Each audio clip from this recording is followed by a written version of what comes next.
Now it's one of the world's most important shipping routes and it's blocked. A giant container ship ran aground in the Suez Canal after losing power. The global effort to get goods to store shelves this holiday season could be slowed by a drought affecting the Panama Canal, one of the world's key shipping routes. President Trump tonight escalating his trade war with China, threatening new tariffs that they're coming soon, and they are sweeping. The Dow reacting immediately to the news today, plunging, closing down 280 points. And tonight, how it could affect the prices you pay on a whole range of goods. Hey, you know how for the past few decades, we've been taking globalization for granted? Like businesses and governments everywhere thought it was the way to go, with trade and investment crossing borders like it was no big deal. But lately, things have been a bit shaky on the international scene. People are talking about deglobalization and protecting our industries.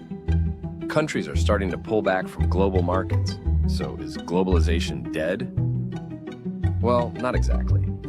Turns out it's going through some pretty rapid changes that have caught a lot of folks off guard. The whole vibe of globalization is shifting away from the old school stuff like manufacturing, mining, and farming, and heading more towards services that don't weigh much. Back in the day, everyone was all about how awesome globalization was. You had way more stuff to choose from. Prices were competitive, and companies could reach customers all over the place. Plus, global money markets meant easy access to cash for anyone who needed it. Governments were all buddy-buddy, and technology, especially remote work, made borders seem kind of irrelevant. But it turns out not everyone was winning with globalization. Some communities and countries got left behind, which made a lot of people feel pretty ignored and left out. The backlash against globalization got real political, like when the UK decided to leave the EU, and when Trump was flexing his guns, starting a trade war with China. China has been taking out hundreds of billions of dollars a year and rebuilding China. It's time that we rebuild our country. Between 2018 and 2019, the global economy was rocked by the US-China trade war, which had far-reaching effects on trade, totaling around $450 billion worth of trade each year. Funny thing is, China ended up even stronger in the global trade game. This trade conflict underscored the intricate dynamics between protectionist policies, trade flows, and unique national circumstances. The fact that China's prominence in global trade grew during this period underscores its significance as a major player in the global economy. Despite ongoing disputes and calls for protectionist measures, businesses continue to forge connections with customers, suppliers, and partners across the globe. But people in the West are getting more picky about where their stuff comes from. Consumers in the West are increasingly demanding accountability from nations violating human rights and harming the environment. Look at what happened when Russia invaded Ukraine. The White House will now announce new sanctions today for more than 500 Russian targets. It resulted in unprecedented sanctions on Russia, a major G20 economy, and it also resulted in the weaponization of international payment systems. But saying globalization's dead would be jumping the gun. It's more like we're in this era where globalization's all over the place, but in bits and pieces, like with the Russia sanctions, they hurt. But Russia just found other places to sell its oil.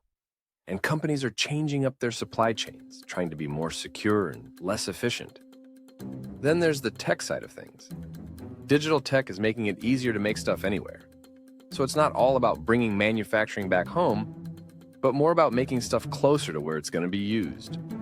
Currently, high-wage nations dominate service exports, but low-wage countries have been rapidly gaining ground since 2016. This trend is reshaping global trade dynamics, with emerging economies set to play a more prominent role. The supply of skilled workers in emerging markets, coupled with digital connectivity, is fueling the growth of the trade of intermediary services. This trend promises to extend the emerging market miracle, but this time, it'll be centered on services rather than traditional industries. The outlook for the trade of intermediate services appears promising for several reasons. First, the barriers to the trade of services are more technology-driven than policy-based, offering vast potential for expansion when these barriers are overcome. If you want to sell architectural services in Switzerland, for example, it's very difficult You need a degree, you need to be registered. But a Swiss architect can get somebody in India to design, for instance, the stairwells, and nobody controls that except the Swiss architect. So there's almost no regulation on buying intermediate services. Secondly, digital advancements are rapidly lowering barriers to intermediary services, making distance less of a hindrance. We have always been clear that we believe settlements are a barrier to peace. And lastly, geoeconomic tensions impact services less severely than goods. There's immense demand for intermediate services in wealthy nations, while emerging markets boast ample capacity. This shift towards services will undoubtedly reshape economies and societies worldwide. While it offers opportunities for prosperity, it may also fuel backlash against globalization in wealthier nations.